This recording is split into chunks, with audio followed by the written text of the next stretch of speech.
And we had annual 7th barbecue. Good. And turned out very, very good. And we had the full house in this community center, and we had good food. We had dog and hamburger and entertainment, and especially we have many information booths from all levels of government agencies, and the elected officials representing our area were here and to meet with the residents and hear the voice from us. And I have to thank everyone who attend the barbecue, support the community, and it shows the strength of the community. It shows the unity of the community. And also, I'd like to thank all of the government elected officials and their staff for their support, for sharing the information. We have booths in the courtyard. And especially, I'd like to thank again my board, the RHCCC board, the event committee for their hard work, for their organize the event. That was a very successful. We are very appreciated. Thank you very much. And there's some other things I'd like to share with us, to share with everyone. And currently, RHCCC board are reviewing three COP, which is the temporary the permit for business permit. One is the Aldi, as I announced last time, the Aldi grocery store, and it will be in the corner of Albatross and the Colima. And then the other one is the restaurant, New Garden, at the corner of Colima and the Desire. And the third one we are reviewing is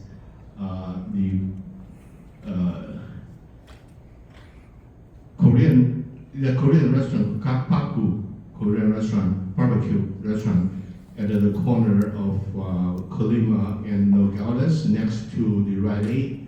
All three of them are requested for the wine and the liquor permit, and we are invite the representative from the three business to present a brief presentation to our executive board meeting on Wednesday, and then we will decide that we either recommend it or reject it and on Wednesday. So if you have any concern or need any more information, contact us, please. Okay, then we start our tonight the community report, and the first speaker I'd like to invite Deputy Claudia Maldonado from Water Station. Is she here?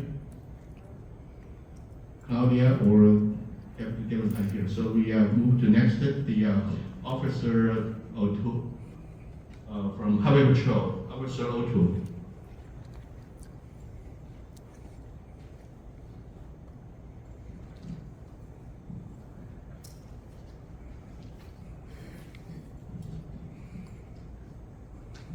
Good evening, everyone. I'm not O'Toole, I have hair, but I'm his sidekick, Officer Gonzalez, Mike Gonzalez, and I've been here before, so usually it's me or him who will attend the meeting. So I just got some stats this is for last month, June. Obviously, we just started July, and so far our stats here today, our collisions in the Rowland Heights area, we're at 217 for the year, which we're midway through the year, and last year for the total for the year we're at 414. So basically we're half, pretty much identical to where we were at last year. For June, we had a total of 29 traffic collisions here in Rowland Heights. Compared to May, there was 34, so they were down by 15% for the month. For July, we don't have any stats yet. We're in the 10th, so usually these stats are completed collisions. However, I can tell you for the 4th, hopefully everyone enjoyed their 4th, but obviously the 4th is one of those holidays where tend to have a lot of collisions for the state. And we haven't had our office yet, but for the state, I know we had, for highway patrol alone, we had just under 70 fatalities during the 4th of July. So just be careful out there. I mean, people with all these ride-share services and stuff, there's no reason for people to be driving, especially if they're drinking. Not saying these were all people under the influence, because we have medical emergencies and stuff like that do cause obviously some of these collisions, but it just tends to be these holidays, the numbers go up, and usually when you add up the numbers, usually intoxication, speed, people in a hurry, just getting to and from people's houses or the holidays. So just be careful while we're out there. Let me see what else we have. Some news from Salazar, our PIO. We're planning on doing National Night Out. You know, most of the communities will start doing them in their communities. We're actually going to do one this year, our inaugural CHP at Santa Fe Springs office. I believe it's supposed to be August 5th is when they're trying to do it. Everyone is welcome. They're actually going to be out in front of our office. They're going to shut down the main boulevard in front of our office to the city and make it a whole community event. So there's going to be food trucks there. There's supposed to be music. They're going to do things for the kids. I believe hand out like bicycle safety helmets, do like little rodeos for the kids with cones and stuff. So it's gonna be a nice little event if you guys are interested. You can talk to me, or you can just contact our office and get the exact date. I know I was talking to them today, and they're planning on it to be the 5th, so August 5th. It's a Saturday, and it's gonna be like, I think it's starting at 10 and then going into the evening. So we get a little event if you guys know anybody that's interested in going. Like I said, it's open to everyone. Our senior volunteer program, still pushing that. Anyone who's interested in it, just 4 hours a week is what we ask in 55 years or older. Same thing, reach out to our website if you're interested. We can have more information for that on you. Same thing, our workshops that we offer. Like I said, if we get a group of people together, this is for impact team drivers, so for team drivers, and then also for elderly drivers, we also put in we put our program in a slideshow, and then Officer Salazar will put that on for anyone interested. That's all I have for now. As far as our statistics, if anyone has anything, if they want to come and talk to me, any complaints or anything they have in the area, I'll stick around for a little bit. I have to head out back to the office. I have to be back just before 8 for my shift, but I'll stick around for a little bit. Thank you. Thank you.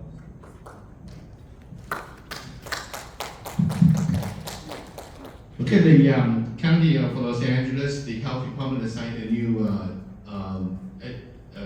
health educator to this area. Her name is Marie Lee Rail, and she, come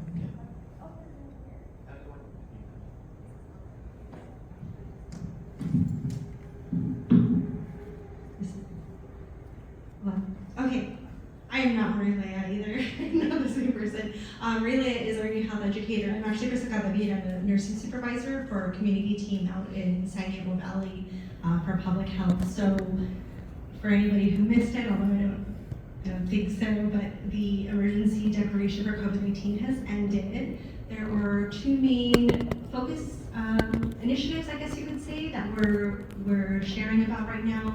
Number one, of course, is just continuing to spread awareness and caution, and using all the prevention strategies for mosquito bites and mosquito-borne illnesses. West Nile virus was confirmed in a number of different cities, including the Rowland Heights community last year as well. So I don't think anybody's surprised by this. You've seen the mosquitoes, you felt them, they're very well known. They're getting comfortable. We just continue to see it increase over the last 6 years. So just continuing to encourage people to, use all of the prevention strategies to stay safe from West Nile and mosquitoes. And then the other thing we're really excited about is county-wide, we have a very large initiative to teach hands-only CPR. So I'm sure everybody's familiar with CPR, but there's also a hands-only option for people who are either not certified or maybe not comfortable. Maybe you see a stranger, somebody down, and you don't know what to do, kind of panicking. It is effective to give a hands-only method of CPR until emergency medical services come by. So you'll probably see, we were at the barbecue, I'm sure we brought the mannequins, and we're at a number of different outreach events. But additionally, if anybody's part of a community organization and you're also interested in training so you can train other people, I have a couple of flyers over there, or I'll also stick around until the presentation if anybody has any interest or questions about that.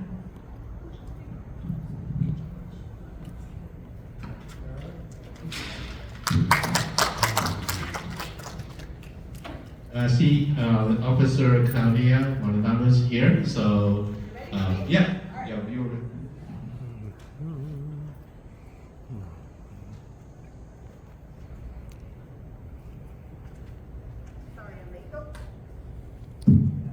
Sorry for being late.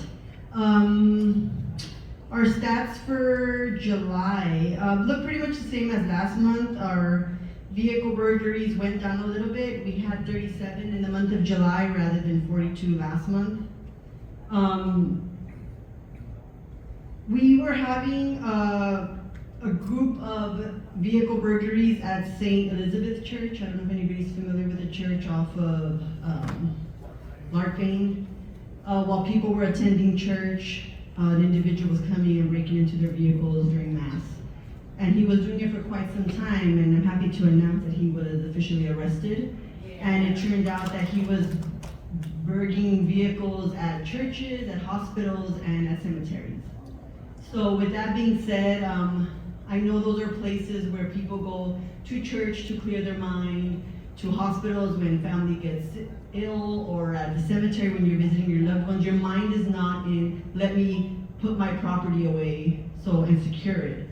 And criminals obviously are just lurking in the dark, trying to get your stuff from your car while you are attending church, attending the hospital or cemetery. So just keep that in mind when you're putting your stuff away. Put it away in the trunk before even getting there, or I would say put it in the back seat, but I don't even think that's safe anymore, because these people are going. Forest Lawn, I can't tell you how many times they were burglarized in the last weekend. And it's just people going and taking advantage that people's minds are somewhere else and it's not on their property. So just keep that in mind. At the end of the month, we have a cleanup operation and service outreach for a big encampment that's off of the 60 East Freeway Soundwall and Green Bay. For anybody who lives in that area, thank you for being patient with us. It is a Caltrans area, but we are going to clean it up and offer services to the people who are there, and Caltrans is supposed to come out and put signs up saying that they can't be there, so we're hoping that goes well. Coming up, we have National Night Out on Tuesday, August 1st, and that's going to be held at Carolyn Rosas Park again. It's going to be from 7 to 9 p.m. This event is hosted by Parks and Rec and the Walnut Dunbar Sheriff Station. We're going to have food, games, raffles, and some public safety information, so I hope everybody can make it. There's also an event, a pretty big event called the OMG Family Festival Outdoor Summer Event. And that will be August 5th and 6th. It's going to be taking place in the parking lot of 1015 South Nogales in Rowland Heights, which is the 99 Ranch Market parking lot. Their hours will be from 1 to 9 p.m. and they will be having food vendors, performers, and possibly a kids area. And it's all just summer community outreach stuff. We'll be there, me and my partner will be there on Saturday, and there'll be different deputies there on Sunday, so if anybody's free those days, come out and have some fun with your neighbors. Any questions, comments, concerns? Yes, ma'am? Last month, thank you for telling me about the Jack in the Box guy, but I would like some more information about him, because what caused him to move? Probably deputies going and telling him he needs to move, but I hear he's across the street now. Well, he was at the northeast corner of the 90 Sunset Park, and now he's on the south side along Colima. And I was there today, and I went to talk to the manager, and she was telling me that she has seen transient kind of people in the store that she has never seen before. And there's broken auto glass around that area. And of course he spread out his junk. Yeah, And he has a nice tree, so he sits. he sits comfortable there. Yeah, he has a nice tree, so he's sitting in the shade today. So the problem with where he's at, he's in in private property, right? Well, he's extending into the private property. Yeah. Okay, so the private property needs to, we have something called letters of agency. I was telling him. Yes.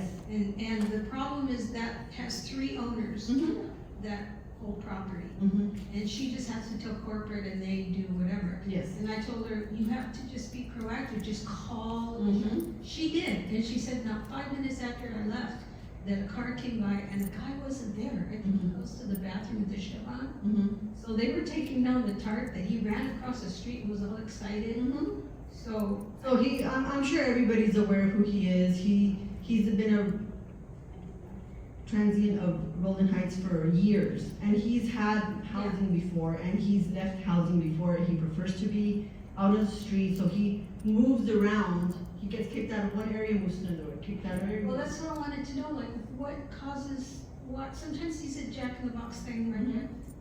Why does he, you don't know? No.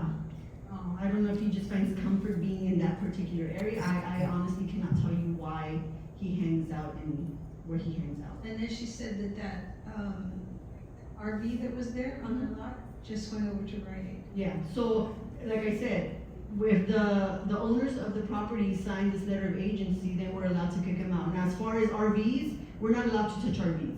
We're not allowed to tow RVs, we're not allowed to do anything with RVs but cite them for being parked in certain locations.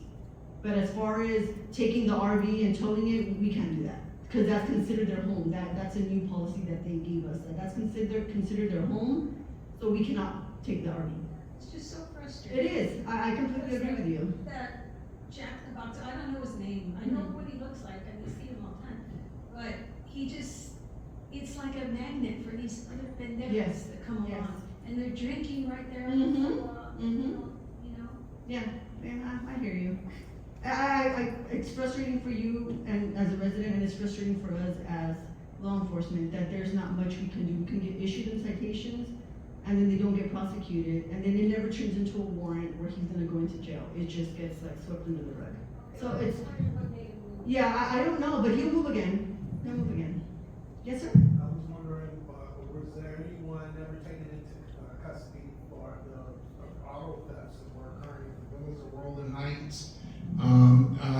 I live in the villas of Rowland Heights, and on one incident, one of the neighbors, she has the cams in her windows, and we saw the gentleman with a girl. They were a teen, and he had the Slim Jim, and he was going from car to car.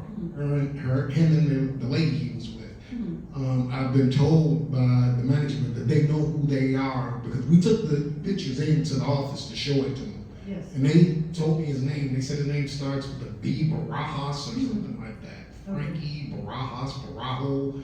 And they mentioned the lady's name. I don't remember. This was some months ago.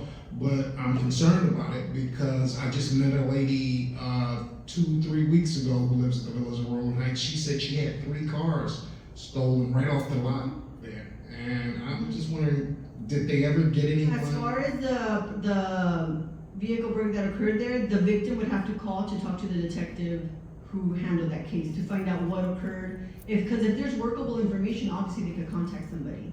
Mm-hmm. As far as the church, they have some awesome cameras, and that's how we were able to track this particular person. The villa doesn't have cameras, which is something that they need to do, and we've talked to Judy about this quite a few times, that they need to get a camera since there's only those 2 entrance and exits. If they just put cameras there, we would be able to get a plate to whatever car and then start working some kind of case against whoever's going in there. But the reason I'm concerned about it, I show any concern about it, because when I saw the videotape, the guy looked like me with my hair cut off, only a little stockier. You know, and it sort of frightened me. yeah. Yes. Okay, for a couple of updates. Number one, everybody should know that I have a YouTube channel. Number 2, this young lady up here talking about my man. My man, you go on my YouTube channel and see him moon me. Yes, as he was prancing up and down, say he's gonna kick my butt, okay? And then he mooned me. Oh, it's so sweet. Okay, let's go current. You go to my YouTube channel now. It was 7/7. I'm over here and I patrol intermittently the storm channel along here in Rowland Heights, from Colima under the Fullerton. And what happened, I'm just going over there looking for graffiti and other things like that, broken fences, stuff like that. And this person comes up on the other side, from the other side of the fence, and starts hurling objects that could have done great damage to me. One was a piece of asphalt the size of a softball. To it, I called 911, trying to get somebody, so we need to get this guy out of control. And guess what? You call 911, your phone's locked, okay? And here, this barrage is continuing. I can't get off of this thing, so I can do some more video.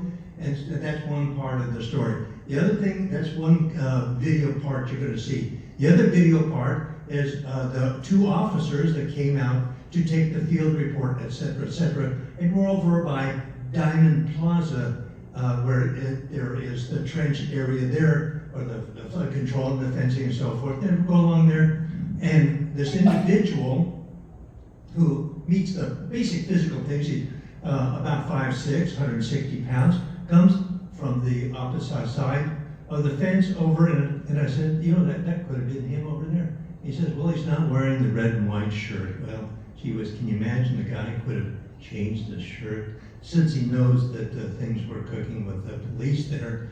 And then on this fence, which is flood control, county flood control, it says, no trespassing, you can yada, yada, yada. So folks, go to my YouTube channel. I got a lot of good stuff there about Rowland Heights intervention and what you can expect should you get to the intervene with the police. You know, and in many cases, you be ready to defend yourself because you'll be sliced and diced before anybody gets there. So again, go to the YouTube channel and find out what's going on in the real world. Yeah, when contacting the homeless people, my word of advice is not to contact them. You don't know what they have on them. You don't know what they're on. You don't know if they're having a good day, a bad day. You don't know if they're having some mental health issues. So don't contact them. If you want information or anything, either contact me or Deputy Denver. We'll let you know that we contacted these people before and we're offering them service, all that. But yeah, just don't contact them. Let us contact them. Yeah, I'd like to remind everyone, and since our time is very limited, then for each comments, we like to keep within no more than 3 minutes. Do you have questions, sir? Yeah, thank you for that report, Deputy Maldonado. I heard you say that the National Night Out events on August 1st at Carolyn Roses Park is from 7 to 9. I think it said on the flyers that it's from 5 to 7. Yeah, you're absolutely right. Okay, yeah, thank you. I just wanted to make sure because the sun goes down at 8 o'clock. No, I'm sorry. It's 5 to 7. Sorry, Thank you sir. so much for that clarification. Yes. So there's flyers on the table for everybody. Like I said, we've had it last year at same location and it was a hit. We grill hot dogs, we have a few raffles, we have a few games, so come out and join us. Thank you. I have a question for you, Claudia. July 4th night, there was a lot of illegal fireworks, and it caused small fire everywhere, and I see the fire engines run everywhere. But I don't see any patrol car in the neighborhood give them tickets. So what did you do? It's very difficult to find the source of a firework. It's very, unless you have one of those drones that I hear some cities are having now, or a helicopter that's gonna pinpoint you to the location of a firework, it's very difficult to pinpoint where a firework is coming from, especially on 4th of July when everybody's setting off fireworks. Yeah, but people set the fireworks on the street. Yes. It's in the section of the street. So Yeah, so once we get there and they run, we don't know where they ran. I see. So, I mean, it wasn't just Rowland Heights. I was working an event at Walnut City and they were all over there too. So the fireworks were going off everywhere. And they continue going off into August because people just, I guess, love 4th of July and like to spread the wealth of all the loud. But if you hear them now, if you hear them in your neighborhood, just call us in and we'll go and we'll try to see where it's coming from. But it is very difficult to find where a firework is being being lit. Yes, ma'am. On the 4th of July, we did have a fire break out. Several young people drinking, setting off fireworks, and set the brush on fire. we call all the time, the area is signed for no parking, but the teenagers love to come up there and look, and we call the sheriffs, and frequently no one comes out. Okay, when you call the sheriff's department and a call is generated, there is absolutely no way that we cannot go because of this. Because each and every call that's generated that you guys call in is recorded on a recorded line, and it is entered into a computer, and then it gets into our car, and then we have to turn on our camera as soon as we get there, and turn off our camera as soon as we leave. So there is a record of somebody, what time you called, what time the dispatch sent the call out, and what time we got there, what time we contacted somebody, and what time we left. So when people say, oh, nobody ever went, I don't know if maybe people don't see when we get there, or if a lot of times people don't want to be contacted. They'll send out a call anonymously, and they don't want us to contact them, so all we could do is drive around looking for the suspicious person or the firework. So if you are concerned whether deputies are not going to your call, you can call the station and you can ask them for a log of your call, and they will print you out what time you called, what time the call was generated, what time deputies got there, and who they contacted. Okay? Because we intend in our homeowners association to call every single time. Okay. Because, fire is too close to our house. Yes, yes. Where do you live? Vantage Point? No, Portside Drive. Portside Drive. Is it a nice view? That's why they go up there to They park? go for the view, but they set fires. Yes. And it's No. not the first time. Yeah. Yeah, so if you have any questions in regards to your call not being answered, you can call and get a printout of your call, who took the call at the desk, and what deputy was assigned to your call. Okay, thank you very much, Claudia, and thank you for sharing the information. Next community report, I'd like to invite the County of Los Angeles Supervisor Solis' office. It's County Hall and representing. Thank you, Cary. Hi everyone, my name is Kelly. I'm Assistant Field Deputy for the Supervisor, Hilda Solis, LA County. Just wanted to thank you all for coming out to the July 4th RHCCC barbecue. It was great seeing some of you. And thank you again to RHCCC for hosting such a beautiful gathering for everybody to celebrate July 4th. Just wanted to tell you a little bit about some things that are happening in your community. I left the flyers on the table for you to get, but I also just wanted to share some information. So first of all, for all of the transit riders, we have the Regional Connector, which opened recently. This connects Azusa to Long Beach and East LA all the way to Santa Monica. So it's a direct, well not really direct, but you can sit on the metro all the way from East LA to Santa Monica, which is really, really exciting. And there's 3 new stations: Little Tokyo, Historic Broadway, and Bunker Hill. And then I also wanted to share that our last concert at night is going to be hosted at Carolyn Rosas Park. It's going to feature a performance from a Beatles tribute band named Hard Day's Night. So be sure to come out. It's from 7 to 9 p.m. Be sure to head out. It's the last event for the summer with the concerts. We had movies and concerts throughout the month. And then we don't have a flyer for this, but I really want to share something exciting that's happening nearby in La Puente. We're going to be hosting a groundbreaking party at Alan J. Martin Park in La Puente for our aquatic center. So this is going to be the first public pool in the Puente Valley, and it's going to be 2 public pools actually. One is going to be Olympic sized. So we're hosting a big event at Alan J. Martin Park where we're going to celebrate with free food, free popcorn, a bounce house, happy meals for the kids, and other exciting little activities for the children, just to celebrate the start of the construction for the aquatic center, which will be set to be open in 2025. So that's going to be this coming weekend on July 15 from 10 to 12 p.m. at Alan J. Martin Park. And if you want more information about that, you can contact me and I can provide you the flyer. And then next we have Whittier Narrows Nature Center and Natural Area is going to have an open house called Nature's Open Door with Bird Walk and a program on Saturday, July 22nd, starting at 8 a.m. to 3 p.m. And there's going to be different vendors available to just provide some activities. So Aquarium of the Pacific is one of them. And then lastly, we have a list of San Gabriel Valley food distribution sites, especially during the summer. For the kids that are out of school, it's very difficult to get some food. So, we have a list of food distribution sites for you to get some more information for any families that might be in need. Thank you, everyone. Roy? Little question for you, it's kind of a burning question, if you will. And Ryan Serrano hardly addressed it on our last meeting, is that the supervisor slash Ray Serrano, the personalities, and we have, I believe it's Mr. Yang is here with us tonight. The Martinez house, he said it's going to be torn down. How about doing, and we know it can be done because I had it done with the Walnut Carpets building when it was in the same shape, and as you declare a public nuisance, and the county goes in there, tears it down, and sends them the bill.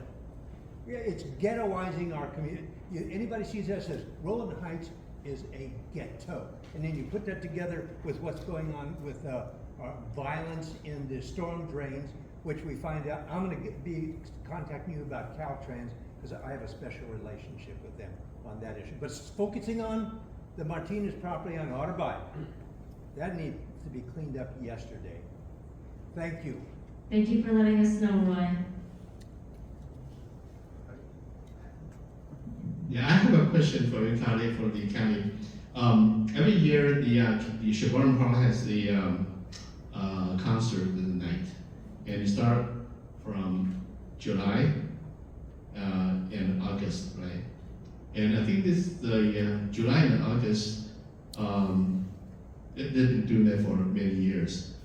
But my suggestion is to move the concert earlier, because the summer, the public school here started in first week in August. So your August concert, the school is started, summer is a little over. So the kids, the families has no had work, school work to do. So if you move the concert 1 month earlier for June, and both local district, Hacienda and Rowland, the school year ended in the end of May or first week in June.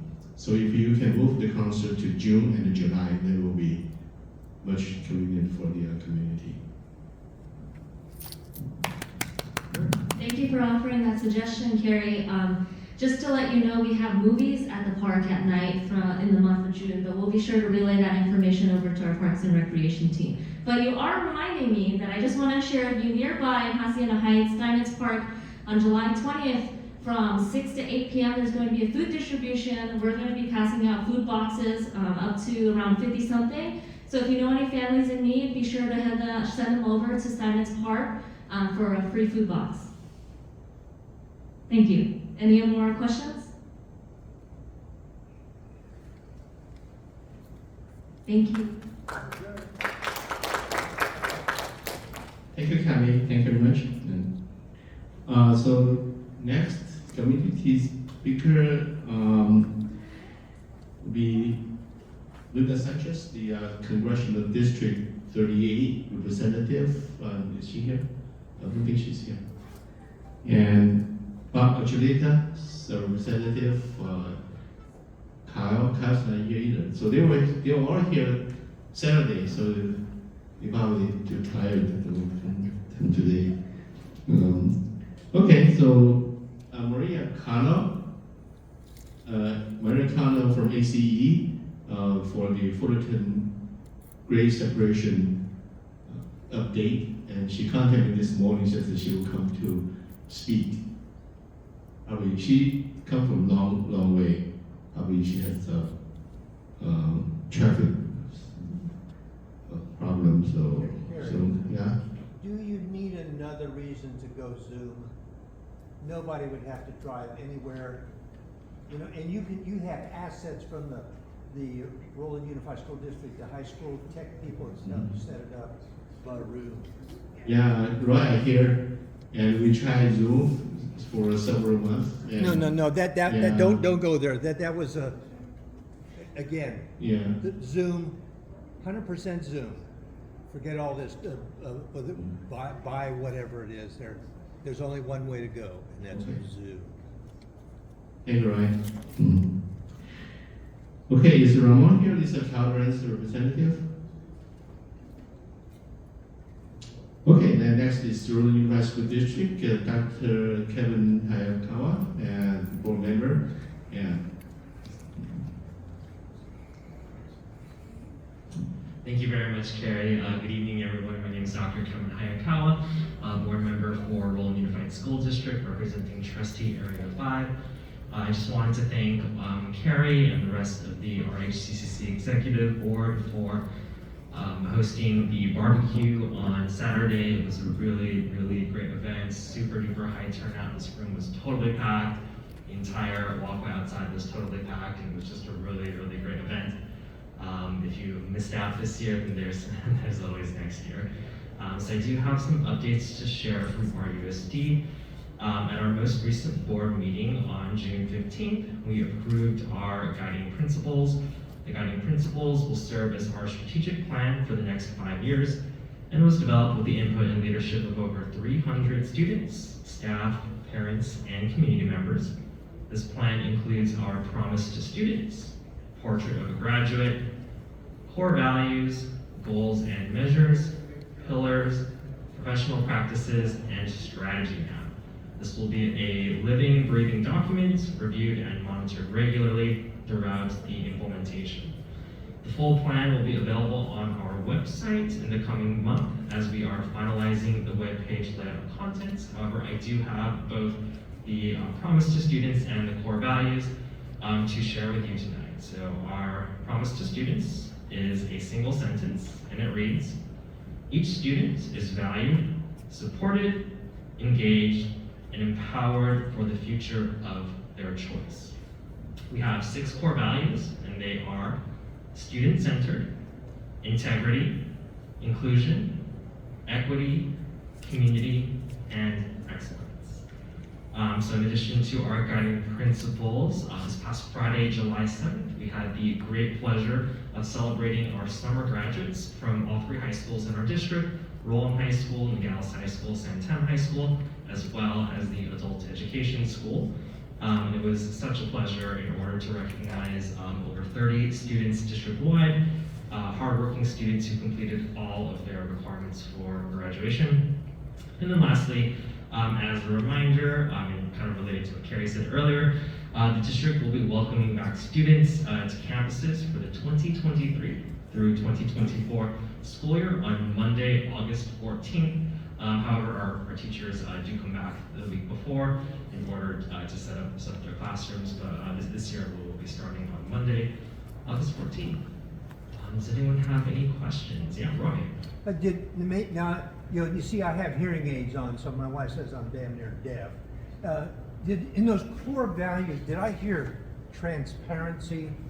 Did I hear that word? That was not one of the 6 core not. values that So our much community teams of over forgive me, 300 students, transparency. community members did not. But I have from a highly placed source within, I told them I wouldn't divulge their name, that the board voted thumbs up on making the Zoom interactive and posting the link on the website so persons who couldn't make it to when it was going on could view it later in its entirety. Is that true? So that is partially true. We did not agree to have interactive conference-style Zoom meetings for our board meetings. However, as we have done for the past more than 3 years now, we will continue to broadcast and have a webinar-style Zoom session for any member of the community, or really anyone around the country who wants to join in and tune into our board meetings live. For the past 5+ years, we have posted audio recordings of our board meeting on our website. I'm not done yet. And it is going to be brought back to us at our July board meeting to approve changes to our board bylaws in order to have video recordings posted to our district website. Staff is currently working out the details. My understanding is that we're looking at uploading videos of the board meetings to YouTube and then putting the YouTube link on our district website in order for those to be viewed in the past. So again, options for live viewing, or you can come to our board meetings in person or tune in on the webinar on Zoom. And then for watching past board meetings, you'll have access to videos and audio recordings and things nature. Well, on the audio situation, that is an insult to every, and I challenge you to go try using it. That's number one. I've listened And to number two, more than that you 2 have years just said, worth of all audio five of you recordings have in order to stated campaign. that these people are and went to this unworthy board. of being. And I agree. I want video recordings. It was very frustrating to do a lot of visual presentations in our board meetings. So I agree with you, Royce. Kick you out. I'm in favor You're of. unworthy of being on the board. I have a question. I have an issue that I'd like to present to you. I'm not a parent, but however, I was about 13, 14 years old at one time in my life. And I've noticed that on the corner of the 99-cent store right off of Nogales, during the school year, when I go to the 99-cent store, there's always young kids hanging there. Between ages, they look like they can't be no older than 15. And I'm curious, I'm wondering, why are they standing there in the parking lot? You know, like I said, I was 13, 14 years old at one time in my life. I wasn't a juvenile delinquent, I was close to it. But I was wondering, are you aware of that? And are you aware of whatever it is that's attracting them to that particular section of the parking lot? They look like good kids, but, you know, I can't help but to think something shady is going on over there. Yeah, thank you for that information. I was personally not aware of the situation, so I'm assuming that you're talking about seeing these young individuals during the academic year, Monday through Friday, like 8 to 3 p.m. when they probably should be in school. So I'm assuming you're talking about that. If it's happening over the summer, then we have no control over that. We can relay that information to staff, specifically our superintendent, to look into it a little bit more. However, it is the law for individuals under the age of 18 to be in school, or if they're being homeschooled or whatever schooling arrangement they have, then they need to be in class. If they're waiting on the bus during the school year or what? A few times I've been up to the 99-cent store and I got curious, what are they hanging around for? What are they waiting for?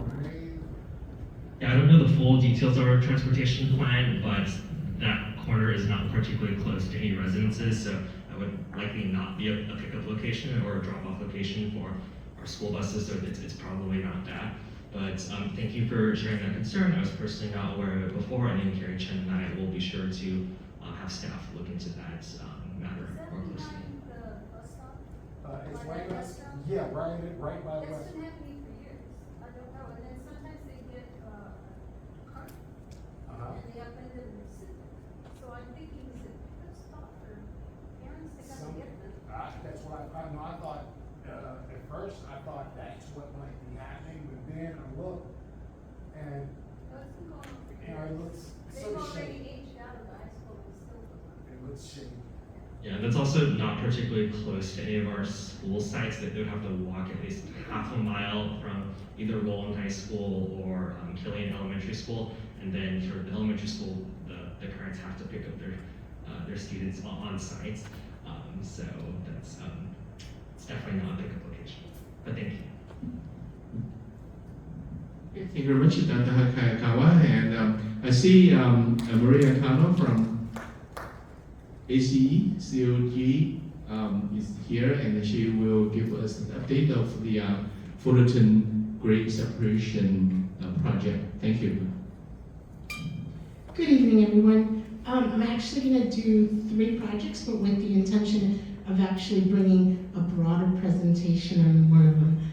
Fairway Drive grade separation is actually just about complete. We're looking at end of July for opening. We're currently working out those details.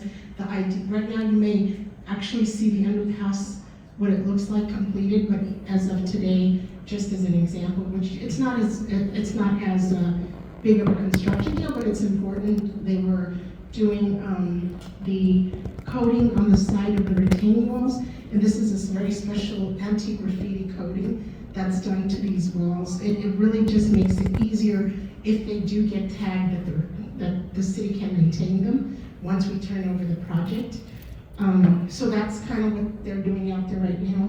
You may not see the big construction portion of it, but we are also focusing on returning the private properties to access easements and such back to property owners within that general vicinity. We have about 5-6 properties that we're currently working on turning over. Some you won't, you might see the four corners, but some of them are just within the area of the UP right of way. So that's also in the works. You'll also see some landscaping going up in the next week or so. That's kind of next. You'll also be doing a lot of polishing before and again, landscaping around the median, and you'll also see signalization. That's also big. I saw some of it this morning, as a matter of fact. So that has to be put into operation and then tested so that both Business Parkway and Fullerton will operate in sync with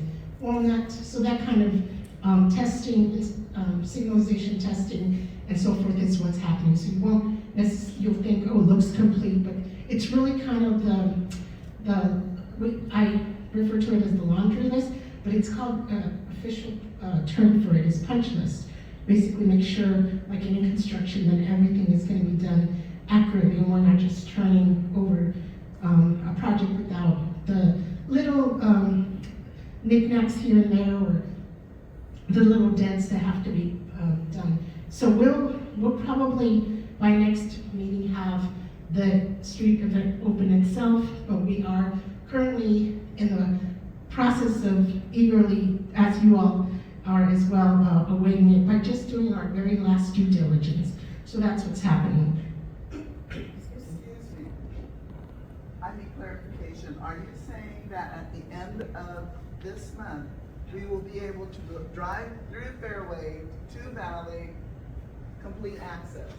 What I'm saying, just to be clear, is that is the goal, pending. So once projects are completed by ourselves, the agency, and the contractor, there's about a week or so of walkthroughs with the city that we have to do. But our goal, our contractor's goal, is basically, here you go, the project is done by the end of this month.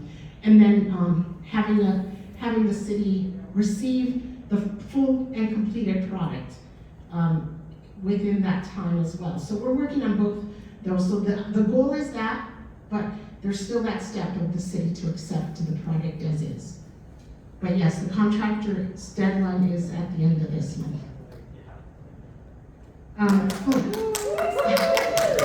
Very exciting, believe me. One less project for me. Insurrection. In the works. So 2.5. Fullerton, we're currently working on the widening at Rowland, San Jose, and that widening work is targeted to be completed for August of this year, which means east and west along Rowland, San Jose would be fully open with that widening of those four corners completed. And then the team moves on to focus more on the underpass. Right now, you might hear it, you might feel it a little bit if you're in the area. They're doing pilings, which is basically these huge metal rods that get hammered into the ground to support the permanent tracks. So that's what's happening. And again, these are not necessarily things you see. We hope you won't see them, because the idea that it is not safe work for anyone to be too close to it. But if you're like driving on Railroad Street, you will observe it. But again, that's currently happening. Additionally, on the underpass itself, we're currently working on, the digging up the underpass, because next phase will be full focus on the two bridges. And that will be shifted from those two areas, both the permanent track and Rowland, to full force onto the underpass. So that's where Fullerton is. But in addition, we're still working, even though we've opened up Gale for a while now, we're still working locally with our businesses, and also generally not just the businesses, but we also have the city, and we also have neighboring other communities such as yourselves that inquire as to the progress or paths to get to, because they do business within City of Industry. And the third project I'll bring to your attention, and I'll take questions, is something that I want to bring later, and I'll talk to Cary as to an appropriate time. But we do want to do a full presentation at some point on the 5760 and its impacts, because that in and of itself is a major project for the area that is starting. Right now, it's basically starting construction, meaning they're starting to do some of that work. Now this is, I think you remember there was someone who came to speak to you about the golf course. That was phase 1 of this project. Now the second phase is actually the highway itself. So that's where we'll be at. But we'll come back with more information on how that's going to start taking form, as well as eventually what that end product will be like. Any questions? Yes, sir.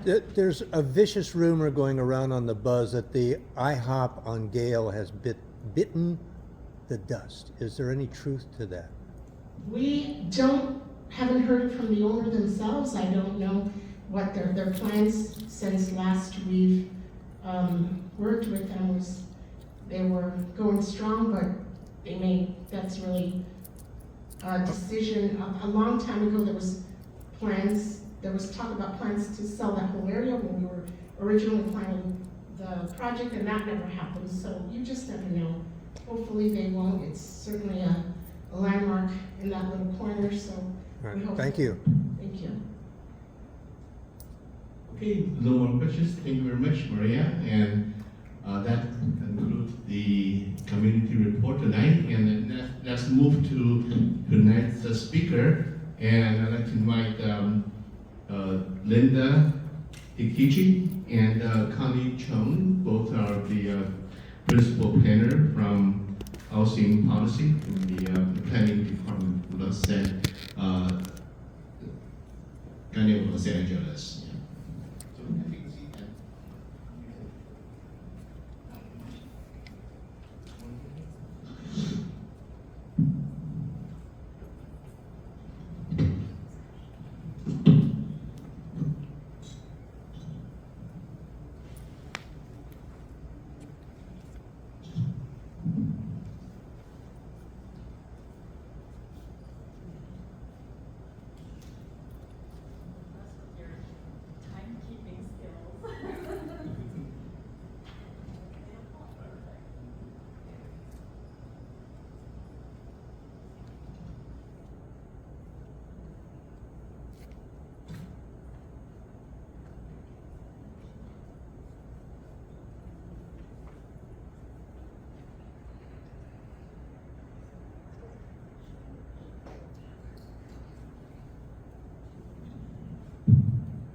hello and good evening. I'm Linda Hikichi with Department of Regional Planning, Housing Policy Section. I'm joined by Cary Chen, our Deputy Director for Advanced Planning.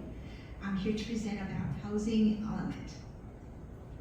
And we just want to thank all of you for carving out time for us. We're always happy to share the housing element and making sure that people understand what the document is and what it means on the ground. So we're happy to provide you with an overview today and to answer any questions you have. And I'm just going to sit back down, and when we do Q&A, I'll pop back up and I'll hand it over to Linda.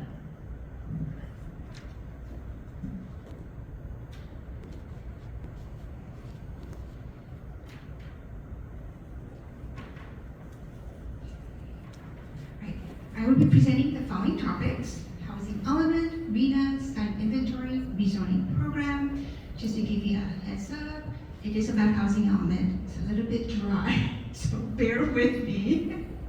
So at the end of the presentation, I'm hoping that you will learn a little bit about the housing element, what it is, what it means, and what it contains.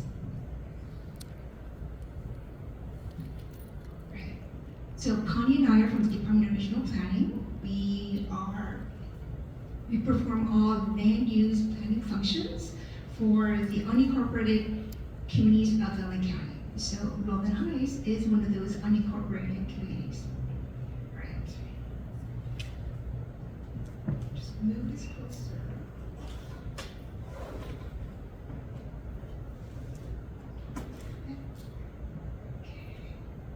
Right. Since 1969, state laws require that all cities and counties plan to meet the housing needs of people at all income levels in the communities.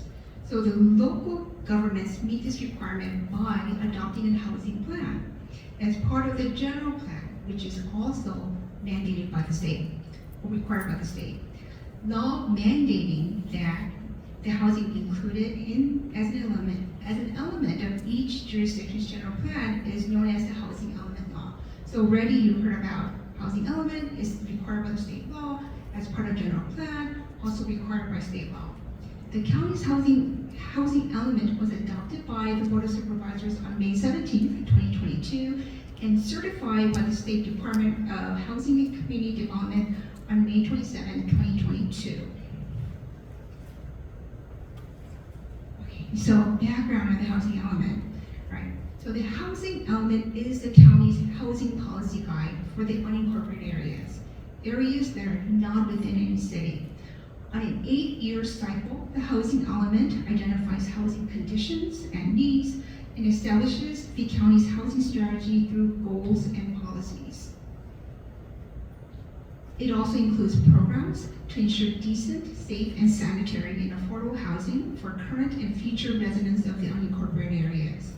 The foundation for the housing element is the Regional Housing Needs Allocation, RHNA, in which the state estimates each region's housing needs for the upcoming 8 years. State law, again, state law requires it, each city and county to plan for the estimated number of homes for its current and future residents through land use and zoning regulations. These regulations include the number of homes per acre that are allowed on a parcel and the allowable housing types, so single family, apartments, townhouses. We are currently in the 6th planning cycle, which started on October 15, 2021, and extends into October 14, 2029. So depending on the jurisdiction, it could be 5 years or 8 years, and the County of LA for the unincorporated areas is an 8-year cycle. So right now we're in the 6th planning cycle. So the housing element that was just adopted and certified is good for until 2029. So we are planning for the housing needs of the unincorporated for that 8-year cycle. So, RHNA is the allocated number of housing units that a jurisdiction must accommodate within the 8-year planning cycle. The Southern California Association of Governments, so SCAG, so already you've heard about housing element, RHNA, planning cycle, SCAG, projects the housing need for the 197 SCAG jurisdictions. So SCAG is a metropolitan planning organization that encompasses 6 counties. Of course, LA County is one of them. And they are planning the estimates and who allocates the number of units that each jurisdiction has to plan for within our planning cycle. So SCAG assigns a number of housing units that the county is required to plan for the 8-year housing element cycle. I know, so I told you it was a bit dry, right? Okay. Unincorporated LA County has been assigned a RHNA of 90,052 units for the housing element planning cycle, which is the largest number the county has ever had, which is approximately 3 times the county's last RHNA. So if you can see the number, the previous cycle we had only about 30,000, and now we need to plan for the 90,000 units. As shown in this table, the RHNA is further broken down by income level, ensuring that all economic groups are accommodated.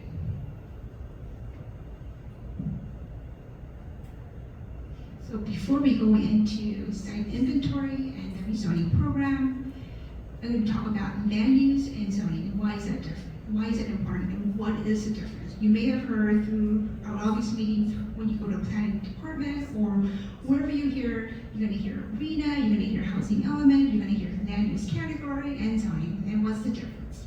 All right. So the land use category provides the general uses, how many units allowed per acre on a property. So the land use categories is found in the land use element, which is one of the elements of the general plan. So keep in mind the housing is another element that is required by state law, also the land use. So already you've heard about general plan, land use, and the land use element and the housing element.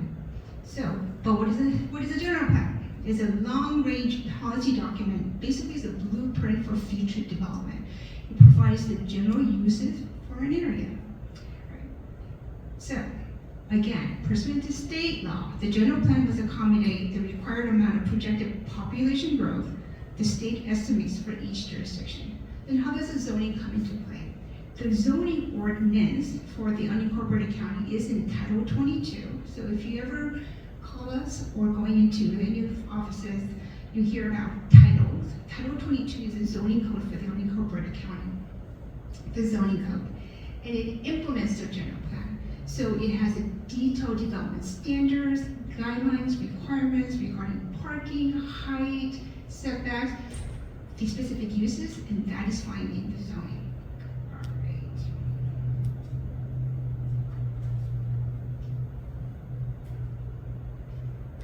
So what is a site inventory? Let me emphasize, state law requires it.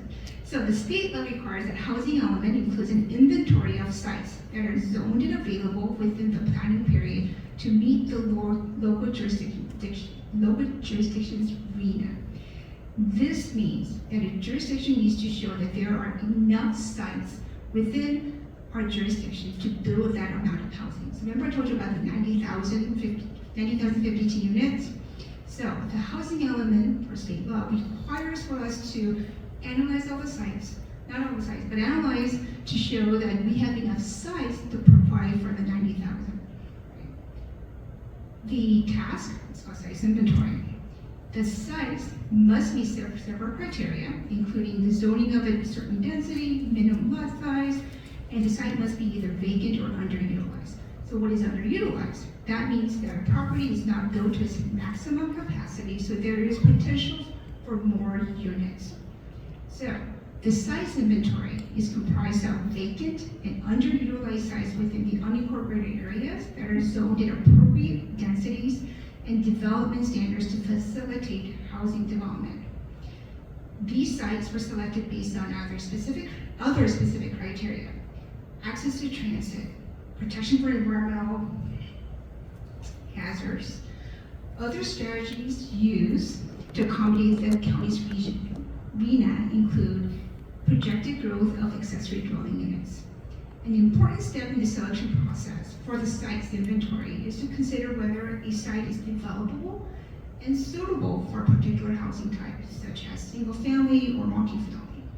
Environmentally sensitive or naturally constrained areas are not suitable for multifamily for obvious reasons. Sites that are outside of environmentally sensitive or naturally constrained areas must meet other requirements to be included in the site's inventory for multifamily housing, including an allowable density of 30 or more units per acre.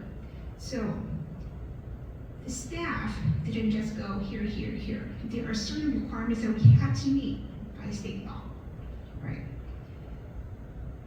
So these sites must have the potential for more homes to be built compared to what is currently on the ground. Together, these strategies account for approximately 38% of the RHCCC, which falls short of the goal to have enough land zone for 90,000. So based on the current zoning and the land use that we have, to meet the 90,000, we just cannot meet it. We could only meet 38%. So how else do we do that? So the housing element also requires that if we're not able to meet the current zoning and land use, we need to come up with a rezoning program. So the housing element includes a rezoning program to allow for more housing as required by state law. So the remaining 62% of the RHCCC is accommodated by sites to be rezoned for higher density housing development. So the housing element rezoning program does not require any property owner to do anything or build anything. It does not require the county to build anything.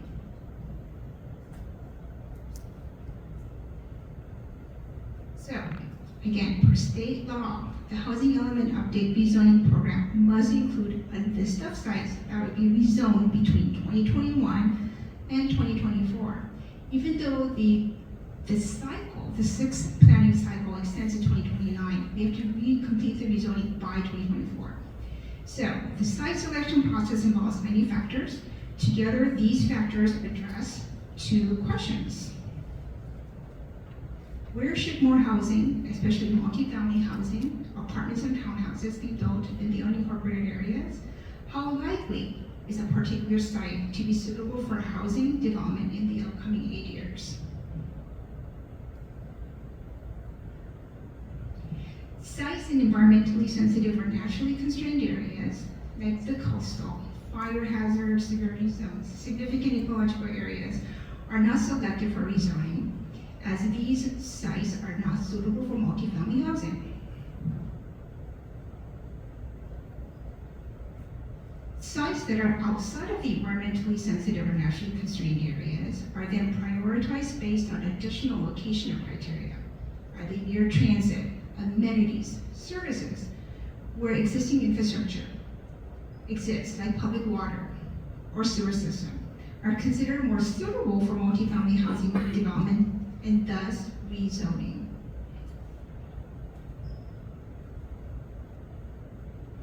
Also, historic discriminatory land use and housing policies have resulted in disadvantaged communities with concentrated poverty. To encourage diverse, inclusive, and mixed income neighborhoods, sites that are located in areas with more resources and opportunities in terms of educational attainment, employment, and economic mobility as identified by the state are also prioritized for rezoning. When determining where to rezone to allow for more housing, especially multifamily housing types such as apartments and townhouses, the main goals are to encourage infill development in urbanized areas and to prioritize public health, safety, and equity. How likely is a particular site to be suitable for housing in the next 8 years?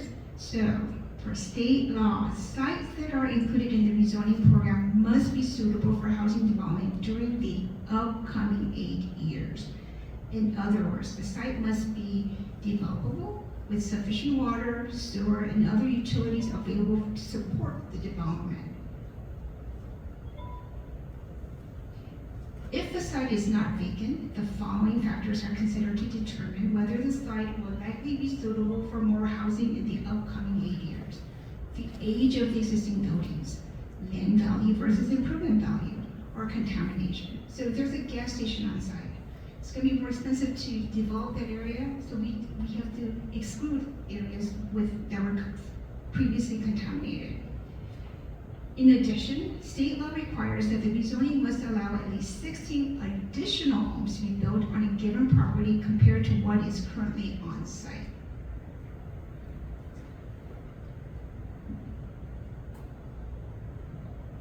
Consequences of not completing the rezoning. So what happens if we do not complete the rezoning? Legally, what does this mean? By state law, all rezoning needs to be done by February 2025. Countywide, rezoning will occur through area plans by planning area. So rezoning in the East San Gabriel communities is proposed as part of the East San Gabriel Valley Area Plan. What are the potential consequences? Litigation. State is proactively monitoring local jurisdictions to ensure compliance with the state law. An attorney general can sue the county. In fact, not just him, others, such as housing advocates, could also sue the county. What does this mean for grants and fundings? If we are out of compliance, it would disqualify the county from state grants and funding that can be used for street improvements or other infrastructure. So the main requirement is having a certified housing element, which we do. But if we're out of compliance with the housing element, county is no longer eligible for state funding, which affects having more parks, infrastructure, or improving infrastructure, or street improvements. So it's not, doesn't just affect a certain area, it affects all of us. So when you get a chance, you can explore the interactive story map to learn more about the housing element and the proposed rezoning in the unincorporated areas. Rezoning is required by state law. So how do you get to this interactive story map? DRP has a new website, same URL, but with a different look, planning.lacounty.gov. Under our work, which is circled in red over there, click housing, which is highlighted in blue, and then you click on housing element. On the housing element web page, under rezoning program, there is a click interactive story map. You can scroll down to access the various story maps. Here is an example of a story map for Supervisorial District 1 in the West Puente Valley area. So if you click on a parcel, information regarding the existing and the proposed land use category changes will appear. With the rezoning, the area plan itself can propose the zone changes and the plan amendment, land use category changes. So the housing element also includes a total of 61 programs that implement the county's housing goals and policies. These programs are to be implemented by various county departments and agencies such as regional planning, public works, public health, LA County Development Authority, long day. DRP works on these programs concurrently with the other departments as leads. So both the site inventory and the rezoning programs are our best estimate at the time the housing element was being developed. When developing the housing development, it was about the likelihood that a site would be developed into housing in the near future. So based on the criteria, we did our best to select the parcels based on these factors. Now this does not mean, just because the site was not selected, that does not mean that it would not be developed. State law requires us to select sites that we estimated are suitable and available for housing development in an 8-year time frame. So this does not mean the sites we did not select are automatically not suitable or even prohibited to have housing built. Hope you learned a little bit about what the housing element is, what it contains, what it means. Thank you. Connie and I are available for questions.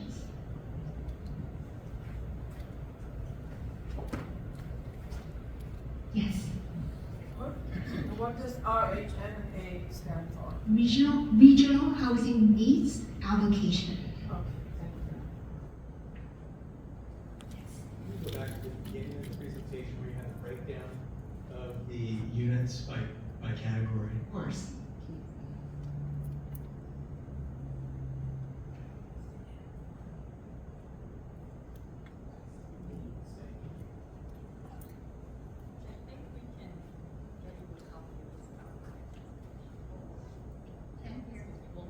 We can't hear you. Sorry, we're gonna make sure you get a copy of the PowerPoint presentation and we'll work with Mr. Chen on that. Would it be safe to say that zoning tells what? Would it be safe to say that zoning explains what type of properties can be built on that particular type of land? And would it be safe to say that land use it covers the same thing just about? It is, as I said, general plan is the general intended uses. So in a general plan, in the land use element, in the land use map, you would have residential, and then you would have commercial and industrial. The zoning code would outline within the residential, like the specific uses. So whether it's R1 and R2, so R1 would be single family, R2 would be duplexes. Those will be outlined within the zoning code with the requirements. So for example, in an R1, front yard setback is 20 feet. In an R2, still the 20 feet. In an R3, which is multifamily, would be 15 feet. The general plan wouldn't have a specific setback requirements, but the zoning code would. So in terms of the height, the parking requirements, the specific requirements are in the zoning code. The general plan is a blueprint for the future development, so it's more of like general intended uses. So zoning would determine what type of structures to be built. Exactly, yes. So the general plan also specifies that this area is intended for single family, intended for apartments, but the zoning code will specify the height, the setbacks, the parking requirements. I also want to add that one distinguishing factor between a general plan and zoning is that the general plan tells you what the density is. The density, and we use density for residential uses. For non-residential uses, we use other kinds of measures of intensity, like floor area ratio. But basically it's telling you the intensity of the use, or how big the use, how big the building is, or how many units. That is done by the general plan, not zoning. So along those lines, so in a residential, you might have a land use category of 9, H9. What that would mean is 9 units, dwelling units per net acre. So in terms of the zoning code, wouldn't identify the density, but the general plan would.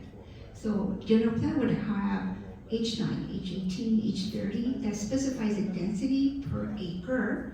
The zoning code would specify how big a house, or the minimum a house should be, how high or the elevation of the homes can be.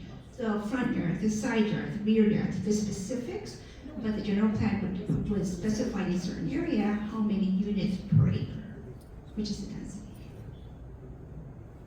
Yes? ADUs and the junior ADUs, that's not this. No. So it can be included. So the ADU program is one of the programs. Remember I said in general plan we have, the housing plan we have 61 programs. So it's not just about housing. It also has the 61 programs that includes planning areas, or the ADUs, how we're going to accommodate ADUs. ADUs and JDUs do count towards the RHNA. So that was already projected in our account. Right, excuse me, right now they don't have to account for parking. No. And that comes from state law. Yeah, so as Linda mentioned, ADUs actually, just in seeing the approval, the planning approvals over the years, I think since 2017, which is when the state law kind of came into effect to make ADUs easier for homeowners to build, we've just seen a significant increase in ADUs. And in fact, when you look at a report that we prepare annually on the status of the housing element, and we can share a link so you can kind of look over time what the numbers have looked like, you can see just ADUs just skyrocketing all over the county. And it's not just limited to the unincorporated areas. We've seen that in other cities within the county as well. But are they ever going to think about the parking aspect of it? Like, not now, but it's gonna get heavy.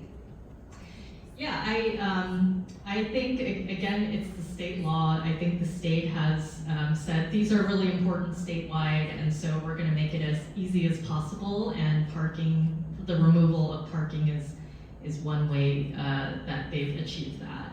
And I know, I'm gonna guess that this group is very active in terms of following legislative bills, and if you follow them, there's almost at least 1 or 2 ADU bills every year. And so we're always trying to follow and get in front of it. But as I mentioned, based on what we're seeing, ADUs are very popular with the state legislature.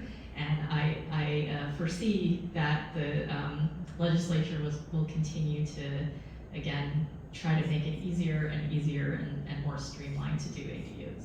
And you know, I don't know if you have it posted. I know Linda did a lot of great research on this, but if you're curious about the ADU statistics, like how many ADUs have been built in Rowland Heights, that's information that we can certainly provide to you, if you're curious. Yes. Oh, I'm sorry. Let me go back to.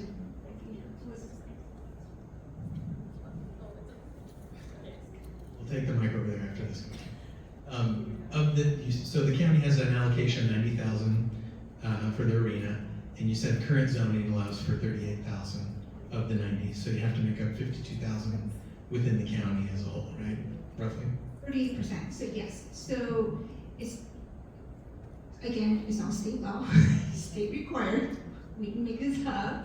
So we can't just count every property that is zoned residential to count for the 90,000. So a single family house in the R1 zone already has 1 house.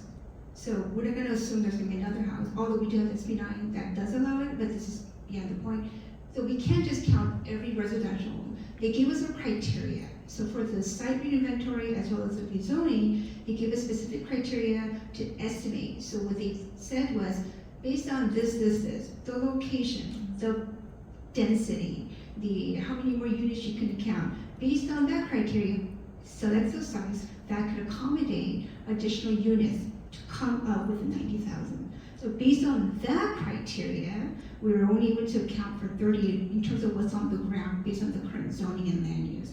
Therefore, we had to do the rezoning program, rezone certain sites so we can make up for the remaining 62%. Yes. So my question is, in the East San Gabriel Valley area plan, how many units are in that new plan? I don't have that number. I can certainly get it for you. Yeah, that is definitely something we should have prepared for today.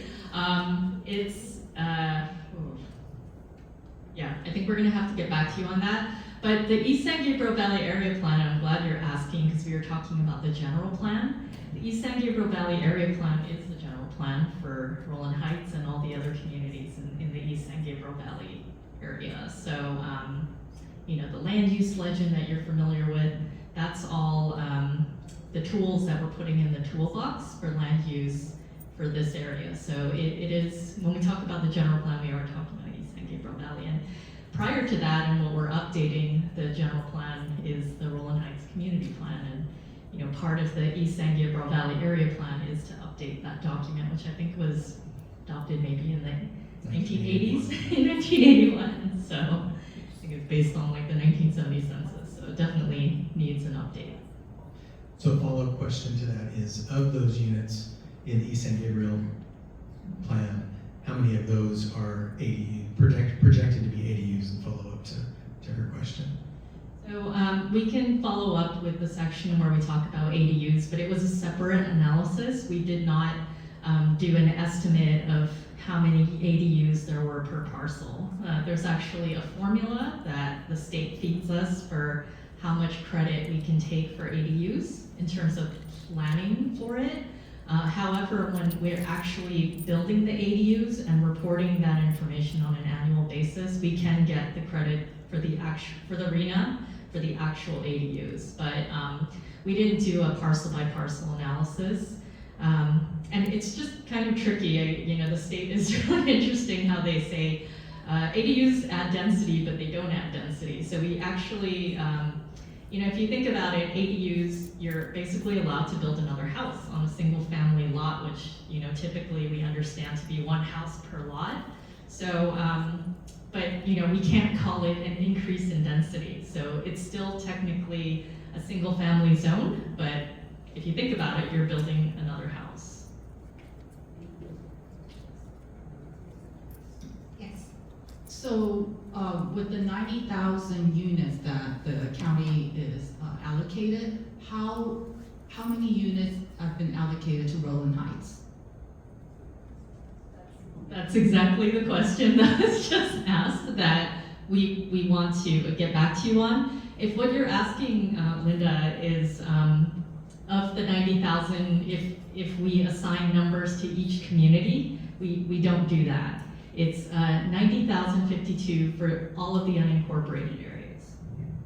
And that is a process that we go through with the Southern California Association of Governments, and they will not break it down any further than that. So if we have the entire county based on our methodology of, again, as Linda mentioned, based on how developable a site is.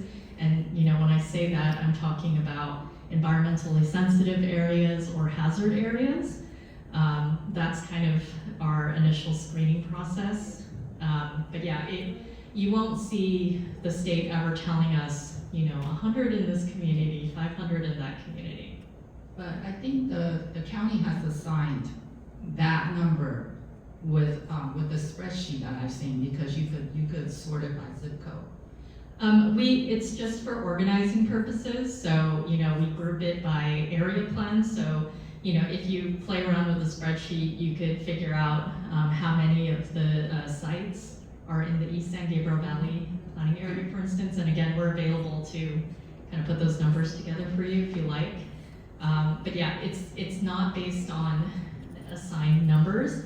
It's based on the sites that we have identified in all of those areas using the criteria that Linda has laid out. Just one more question. You said in your presentation, equitably distributed throughout the unincorporated area. So you also want to make sure that it's distributed equally within the unincorporated area and not in certain area getting more hit with additional new units. So how do you determine that? So we use the criteria set by the state. So we didn't say Rowland Heights, you get so many units. We look at the entirety of the unincorporated areas based on the criteria provided by the state. So based on the criteria, based for the site inventory, and as for the rezoning. So in terms of the criteria is similar, right? Environmentally sensitive area, the fire hazard area, the coastal, significant ecological areas are basically excluded. And then for the site inventory, we have to make sure the zoning was, or it could accommodate, it was zoned at 30 dwelling units per acre. And then for the rezoning, we had to make sure a certain parcel could, or an area could increase the number of units by 16. So based on that criteria, we look at the entire, we basically exclude, and we look at the remaining. So it's not that we looked at Rowland Heights or Hacienda Heights, or we just look at the entirety of the area based on their criteria and see where in the unincorporated that we can rezone so we can meet the 90,000. My question is, I've heard that the parking makes the rezoning easier and yada yada. What about the safety if there was a major disaster? I've been here since these hills were on fire back in 1970, and their only access was Fullerton Road. It didn't even go over, it was windy then. So are we considering the safety of residents getting out in a major disaster? So in terms of, so we excluded areas like the high fire hazard areas, because obviously they're going to be limited to the access, or access is going to be a key issue. So we excluded environmentally sensitive areas, fire hazard, which would be more prone to fire. So we did take that into account. Now that we took into account, those are the criteria provided to us, and at the same time, other criteria that we looked at was the existing infrastructure, water, sewer, access, amenities, and things like that. So we did take all that into account, but we didn't do it by parcel. In terms of rezoning, we looked at certain areas. If it met all those criteria, then we said, okay, that area, or certain areas are better for the rezoning. I'd like to know exactly what does ADU stand for? Accessory dwelling unit. What is that again? Accessory dwelling unit.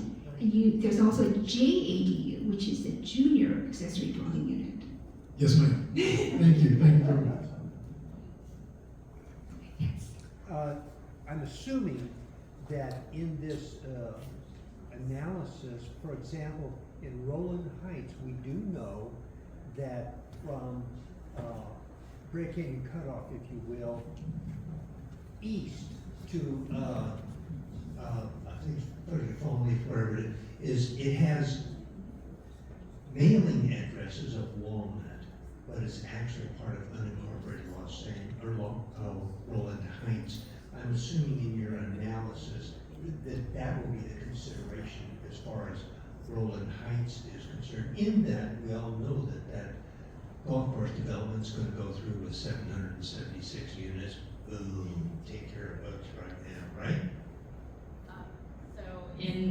When evaluating the sites, it's essentially the sites that we identify in the general plan for Rowland Heights, and we know it's very confusing. This is an issue across the county where people's addresses say Los Angeles, but they actually technically live in the unincorporated area.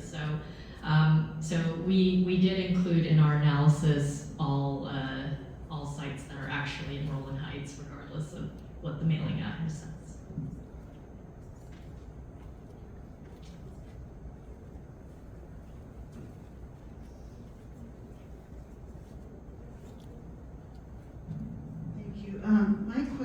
is the 2016 park needs assessment that LA County conducted indicates that East Rowland Heights is park poor. So does the housing element take precedence over the document that says Rowland Heights needs more open space and parks? We did look at the park needs assessment as part of the many analyses that we did, but I don't think that the housing element and the park needs that we've identified for the county are in conflict with each other. There's something called internal consistency. This is like general plan 101, but all the elements have to be consistent. So, you know, we're talking about the housing element, but there's also a parks and recreation element and a safety element, and they all have to be consistent. So you can't have one document that says, you know, put a bunch of housing everywhere, and in another, the other hand says, you know, everything open space. Like, they all have to work together. And we do work very closely with our colleagues at Parks and Rec on developing our housing strategies. And yeah, I'm glad you brought it up, because that's often, I encounter that a lot, that question a lot. And again, we don't want parks and open space and housing to be in conflict with each other. They should work together. And that actually makes for better housing, right? Because it's not just about units, but it's about livability. So that's the goal. And just a little feel-good situation, that development over there at the golf course. If I'm not mistaken now, has 3 park-type structures implemented in its overall plan. Feel good. I think, yes. And just that island adjacent to that golf course that Roy is talking about, and my property is considered high severity fire zone. So is that area not? I mean, in your evaluation, did you determine that that was a high severity fire zone? So if you go into our website, there on a GIS, if you click on the high fire hazard area, we have a map. So it is all mapped area.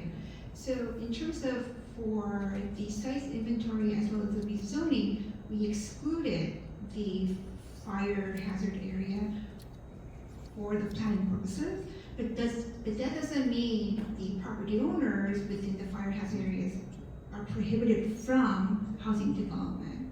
So for our purpose, for our exercise, based on the criteria given to us by the state, we went through those and go, okay, we excluded, and these are the areas that have been identified for site inventory and for the rezoning, but that does not mean that the areas in the fire hazard areas are prohibited for any development, because it is part of the project.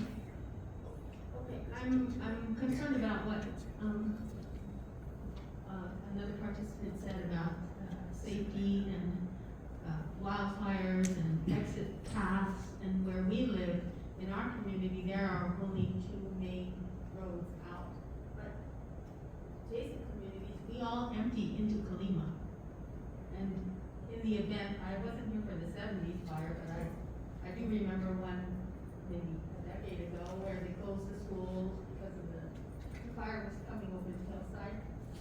What happens to the community when we all empty into Colima? Is that taken into consideration? On a project-by-project basis, yes, especially if the project is located in a very fire hazard severity zone.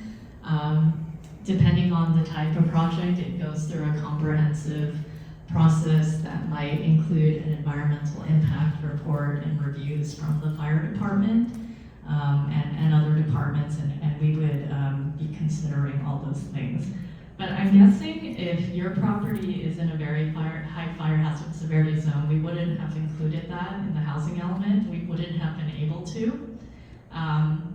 But again, going back to internal consistency, we do have we actually did our safety element concurrently with the housing element. It's something that a lot of cities did in this last go around, and you know, we used to hear on the development side, like, oh, well, if you have wildfire policies related to housing that are too strong in the safety element, then how are you going to meet the RHNA?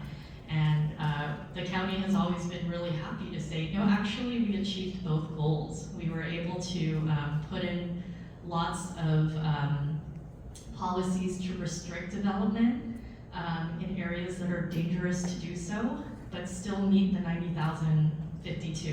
And again, these are areas where it makes sense because it's flat, it's urbanized, it has access to infrastructure. So we think the approach was pretty logical in terms of the criteria that we used. And as Linda mentioned, most of it is really what the state is telling us what to do. But again, you know, if we have a choice between a vacant piece of property, you know, in an urbanized area versus something that's, you know, in a floodplain or in next to a fault, for instance, you know, it's going to make sense to, you know, list the other site, and that's basically what we did. And I understand that you're dealing with unincorporated LA County, but just adjacent to us is a mall that's very underutilized, but it's not within your jurisdiction, right? So do you ever work hand in hand? Or what is the housing element? You're talking about Point Hills Mall? Yes, I think that's in our jurisdiction, no? Or is it in the City of Industry? City of Industry, okay. It's just like Vernon.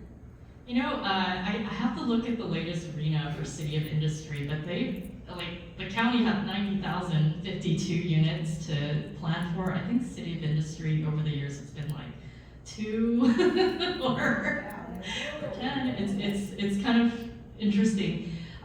If you go to the State Department of Housing and Community Development's website, they list all of the RHNAs for all the cities, I think actually throughout the state, but if you're curious, you can, you know, look at Walnut and Covina and some other adjacent cities, La Puente, and you can see what the status of their housing elements are. A lot of jurisdictions, it's because it's, I mean, just by the breadth of the process that Linda laid out, it's a lot of work. It's just a huge comprehensive analysis, and a lot of cities don't have the resources to work on their housing element, and plus the process to get certified and take it through the state and go through their review, and you know, they'll really look at each site and say, that's in a very high fire hazard severity zone, take it out.